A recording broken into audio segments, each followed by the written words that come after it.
шынымен де өмірде басқа, Алладан басқа үшін сабыр етуге тұрмайды басқа нәрселер. Жолдасың үшін сабыр ет, бала үшін сабыр ет, тұрмайды ол нәрсеге. Бала ертең өседі, кетіп қалады. Жолдасты лақтырып кетуі мүмкін.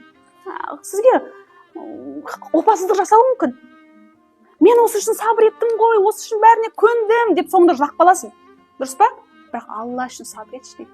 Жолдас кетіп қалса да, Алла қалады. Сабыр етсек те, көнсек те, төссек те, Алла үшін болу керек. Сол кезде ғана жүрек тынышталады.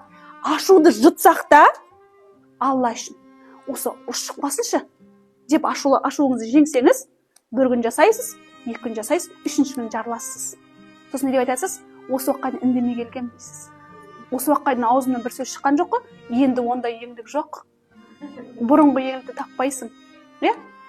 Көрдіңіз бе? Адам үшін ашуды жұтқанның себебі осы да.